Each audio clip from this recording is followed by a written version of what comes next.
Detroit Den 313, Stephen Will here, ready to talk some Detroit Lions football per usual. But before we get going, you know what to do. Hit that subscribe button. Maybe think about becoming a member so you can win some free stuff. Steve, how you feeling? What's on your mind? What we doing here today? How am I feeling? Tired. I'm feeling very tired, Will. But what's on my mind? We're what? 3 days till kickoff. That's always on my mind. Just counting down days till football. That's always on my mind. Talking some Detroit Lions again. If you guys want to become a member, it's much easier now. It should be right next to the episode. Click that little join button. Not required. Greatly appreciated. But Will, you brought something to my attention. I don't want to steal your thunder. I want you to set the table for us.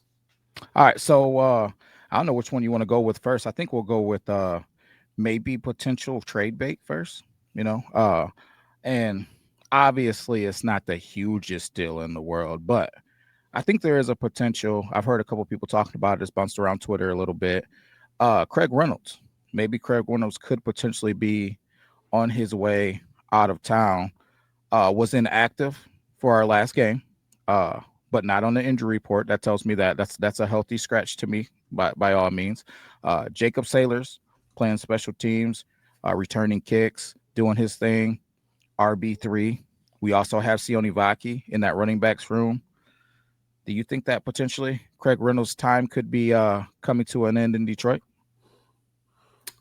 I don't see the Lions being sellers. I see the Lions being buyers. Um, but there's kind of a fine line with Craig, I think, because would we be okay without him? Yeah, we'd be okay without him. We really don't see Craig that much anyway. No disrespect, but Yeah. there's a handful of people who could do his job. All right, we still have some guys as running back three who could fill in. Jacob Saylor, Sione Vaki. Um, so would the team really be taking a step back if we lost Craig Reynolds? Probably not. I just don't see the Lions selling unless we're packaging up some stuff and sending Craig to X destination and we're talking with this other team and getting Y and whatever we're getting from the team for Craig. There's a lot of things that could happen, but if we're trying to acquire someone, maybe Craig could be a part of a package.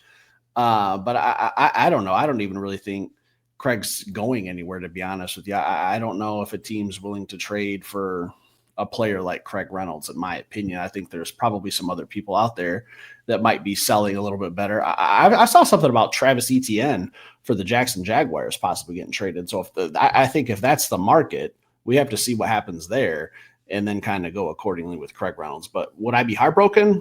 No, I wouldn't be heartbroken about it. Well, I wouldn't lose a wink of sleep over Craig Reynolds getting traded. Yeah, it'd be tough. It would bother me. I wouldn't. I'm not gonna say that I lose sleep, but I just really like Craig in general. He's been here for the grind. It would be a tough pill to swallow to win that Super Bowl and Craig not be a part of it. I would feel bad that he wasn't a part of the ultimate championship run. But that said, I understand it because if I'm a team, you mentioned somebody like Travis Etienne. I dig it. Heck of a football player. He's somebody that could uh, be a part of a running back duo for starting reps, in my opinion. But at the same time, if I'm getting a guy like Craig Reynolds, I'm getting a special teamer. I'm getting a guy that's a kind of a utility knife. You know what I mean? He's a guy that could potentially help you out in your running back rooms. I'm thinking about different teams like James Conner just went down. Washington Commanders lost Austin Eckler. There's teams out there that could always use a serviceable running back that's going to run hard, tough, and then also play on special teams. For that reason, I think the special teams aspect of his game adds a lot of value to him to me. So for those reasons, I could see it happening. Maybe some type of swap of similar role players or maybe a package. I could see a package too because we have a lot of guys that are kind of on the bubble. If maybe somebody on our practice squad is starting to really catch fire, maybe we trade the starter and Craig Reynolds as a package. So definitely not trying to run anybody out of town, but I do understand the thought process of maybe Craig Reynolds being on his way out. And it is interesting. You're not hurt, but you're a healthy scratch. So maybe that's telling me that they see a little bit more promise out of a guy like Jacob Sailors. Where do I put you? Like, where do I put you if I'm because are we ever going to have a week where Sailors, Sione Vaki, and Craig Reynolds are all active? That's, I mean, I don't know, man.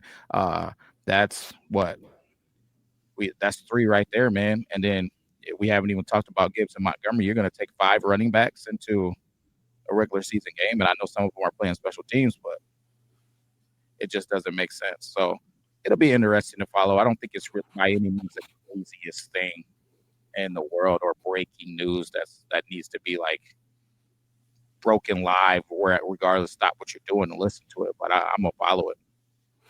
I just think here we are, September. We still have like 6 weeks till the trade deadline, like maybe 7. I can't remember. I know it's early November, but there's still that's 6 or 7 more football games for the Lions, probably 6 with the bye week. So I don't see us in a position to just get rid of anyone, and I get it.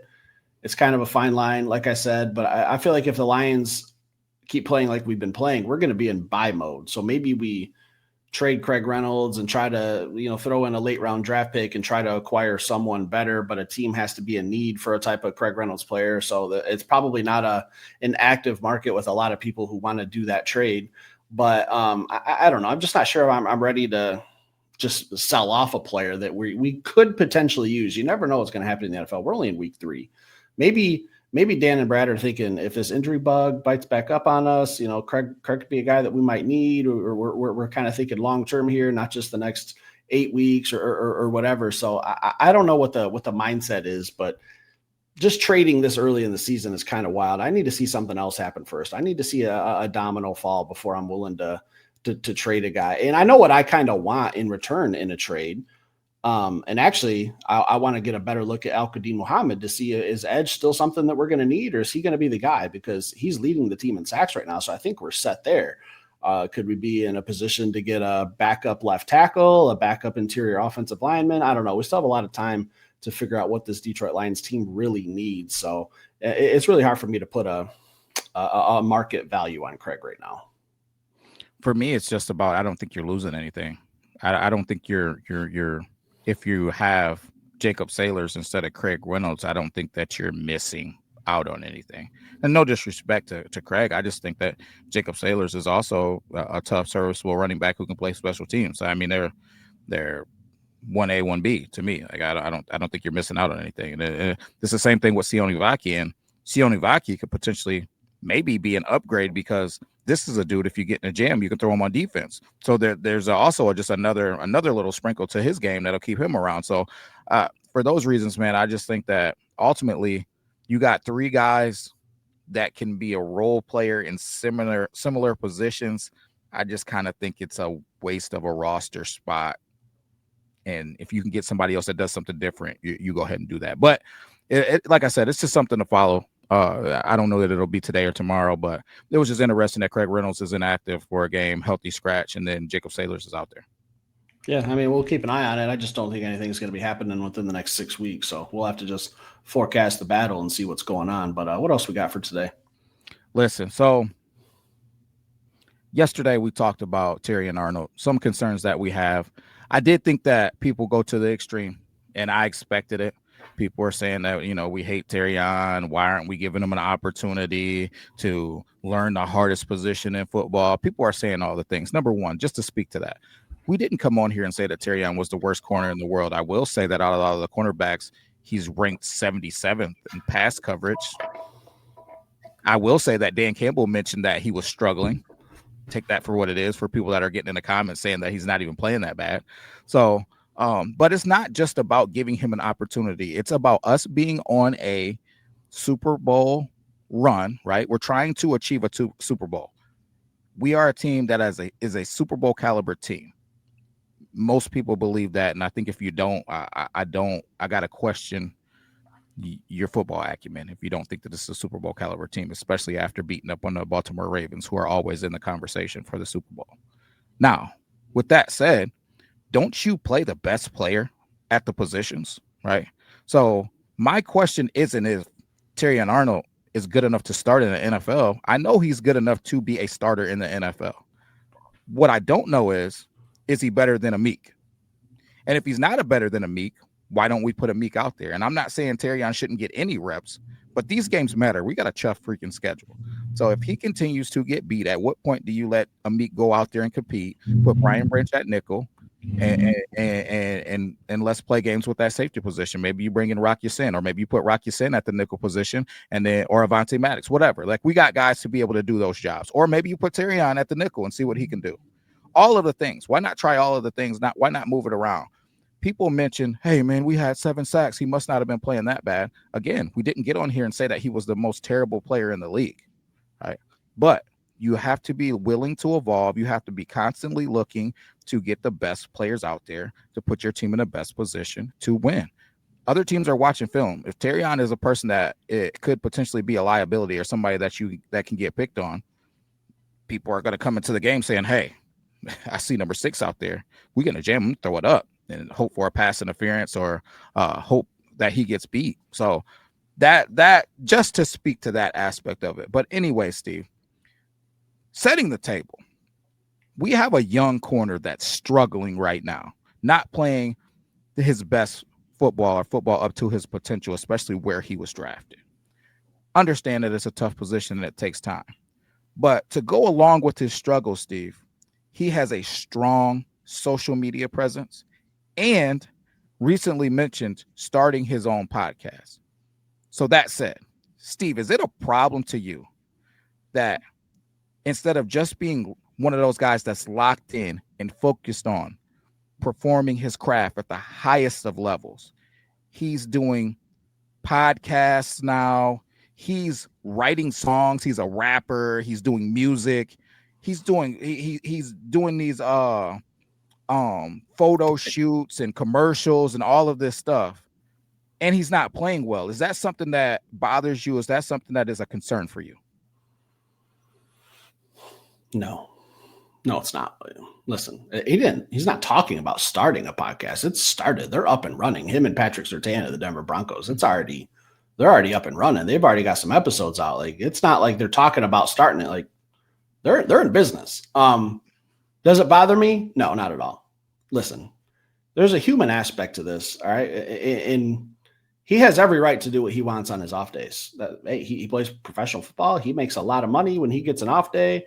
You want to have fun. You want to start up a podcast, with some fancy equipment. It's great. I think it's fantastic. I personally don't care what he does on his off days, but I do care about what he does on Sundays, Mondays, Thursdays, whatever other day we have a game day that falls on. There's a human aspect to this. And if you're going to say that he's not giving his best, then we can't call a spade and say that Amon-Ra St. Brown should have a podcast too. Because, hey, maybe he could be playing just a little bit better if he were focused on just football, right?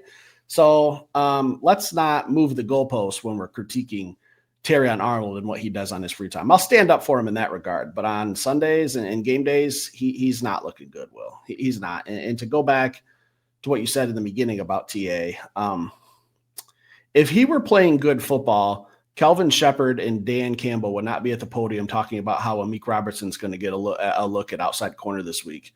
If he were playing good football, that would not be the case. All right. They're coaching. They're giving the coaches answers. They're being very delicate with the situation. It's clear as day.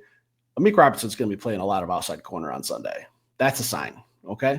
If Terion Arnold was playing high caliber football, Amik Robertson wouldn't even be smelling the field. So we're going to switch it up. We're going to see how it looks. We'll adjust. If that's the kink in the armor for the Detroit Lions defense, maybe it's Terion Arnold. You're right, Will. He's going to get picked on. He's going to get picked on a lot.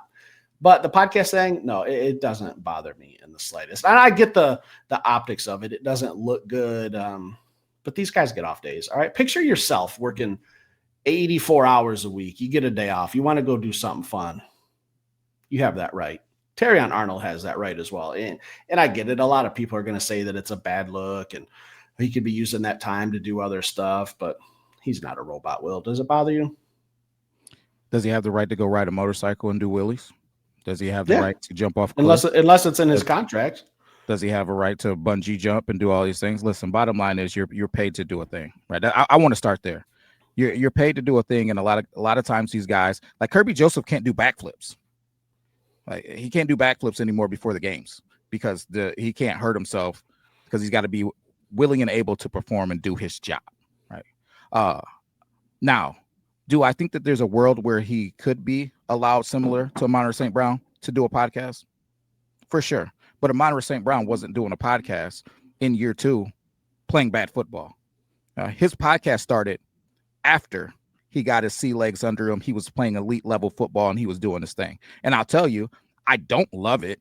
Even with Amon St. Brown, I don't love it. It is what it is. You know, I'm not saying he's playing good football, so I'm not going to hammer him on it. And he toes the line of being a good teammate still. Now, Micah Parsons had some locker room stuff due to his podcast that kind of caused some issues there, which is another thing. Not saying TA hasn't had that yet, but he is getting backlash because he's not playing well and he's podcasting. TA set a standard when he got drafted to me, Steve. When he got drafted in Detroit, it was one of the greatest moments that I've seen in the NFL draft from a Detroit standpoint. He stood there in front of all the Detroit fans and said, y'all got a star. That's what he said. He's mentioned gold jackets. He mentioned that. If you want to be the elite of the elite, you have to do what the elite of the elite do. Prepare at a high level, and then go out and perform. He's not performing at a high level. I don't know how he prepared, but I was sold that this was a strap corner this year. I was sold that we were going to see him lock up man to man. He was coming in looking like a freak. I was sold that throughout training camp. I don't want to see you on a freaking podcast until you can cover somebody. Now, if you're strapping people up every week, do your podcast, have it, and go on about your merry way. But I don't want to see you on a podcast. I want to see you watching film.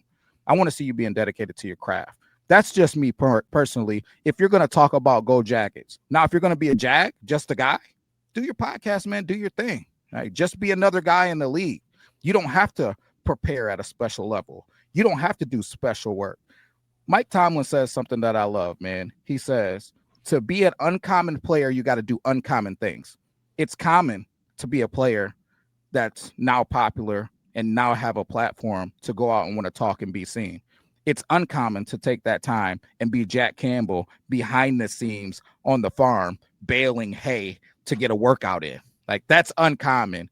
And I think if he wants to do uncommon things, he needs to shut the podcast off until he is performing at a high level. And then when he has this thing under control, you do the extracurriculars. But you're right, Steve, there's a human aspect to it. And he has a right to do what he wants. He did a F Will in his basement talking about it.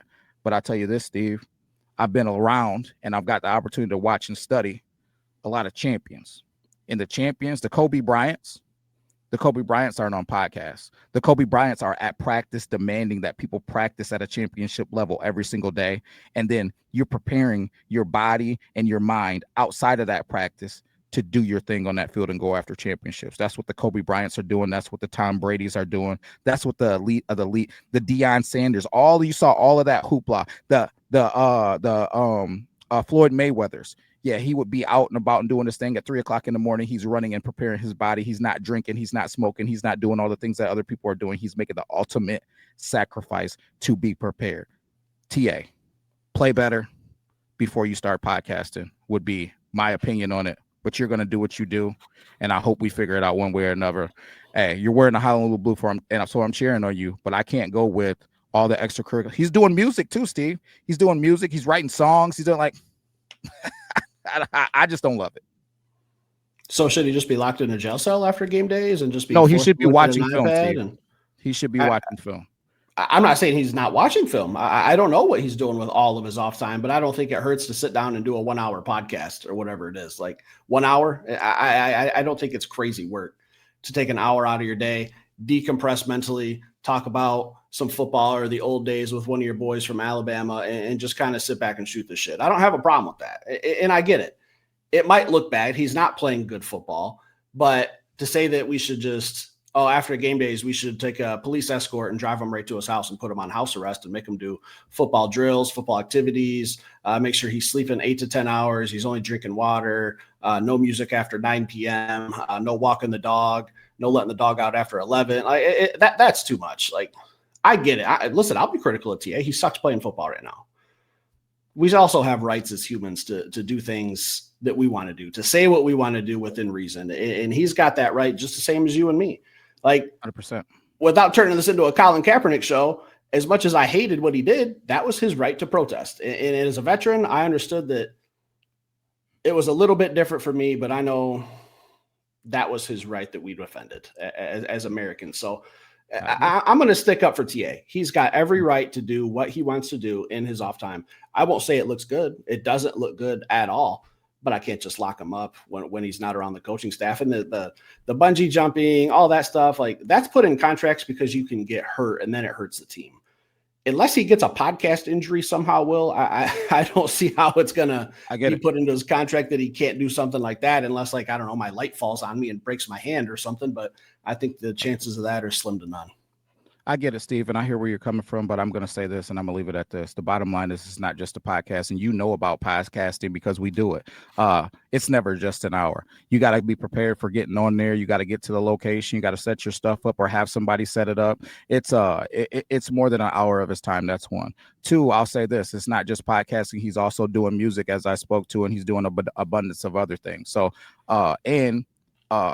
there's been a couple people that have come out and said that he's been out in the nightclubs and the nightlife doing this thing too. So I'm not saying that you have to be locked into a box and you don't have rights. You have whatever rights you want to. But Ray Lewis says this: those guys got to come see me and deal with me and everything that I've done to be prepared for this game. So similar to our running back that we got from Alabama, it's talked about how he doesn't go out much.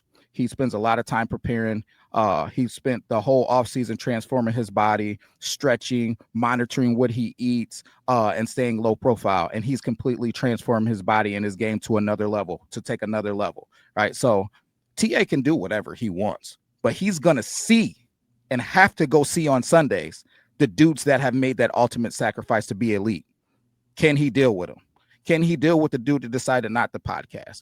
Can he deal with the dude decided that not to go out to the nightclubs? Can he deal with the guy who decided not to write rap songs? Can he? Because right now, I'm not seeing him dealing with much of anybody. That's the bottom line. So I agree with you, Steve, when you say he's got every right to do what he wants, but he's going to have to come see those guys that are making the ultimate sacrifice because Herm Edwards said this, man. I hate to keep quoting guys, but I love championship caliber dudes that have actually been around the games and the thing that they have to say. And he said, the bottom line is you have to be focused for this small period of time as an NFL athlete. You may live to be 60, 70, 80 years old. The average career is 3.5 years, right? You got this small window of time where you need to make a sacrifice to make a career out of this NFL thing. If he can't do it, he might have a shorter career than we think, and it might not meet the potential that we think it should. If he makes the ultimate sacrifice, and not just him, all of these players, if they make the ultimate sacrifice for this much of their life, they could be legends for years and years and years and wind up with gold jackets. So you're right, Steve. It's his right to do what he wants. But I think whatever sacrifice he makes is going to be what he sees on that football field on Sundays, Mondays, Thursday nights, or whatever. Yeah, you're going to get what you put into it, but I know other players go out and do things too. Like you mentioned, Jahmyr Gibbs. I know he's a big wrestling fan. He goes to a lot of wrestling shows throughout the year. I know he was at WrestleMania back in April. I know he goes whenever they're at SmackDown, or I think he was just at the Huntington Center last week when SmackDown was in Toledo. He gets out and about. I've been to Red Wings games on Sunday nights after a Lions game, and who's there? Aiden Hutchinson. I remember his rookie year. We lost a couple games. He's going to a Red Wings game. They put him on the Jumbotron. Nobody complains when those guys are out doing stuff. So I feel like people are just looking for something to pick on Terion Arnold about, and I get it. It's low-hanging fruit right now. He's kind of the odd man out on the team, maybe because he's kind of sticking out as playing bad, but I feel like people are picking on him, Will, and I gave him my shots yesterday, but when it comes to his free time, do whatever you want, man. You want to go to the casino at 3 a.m?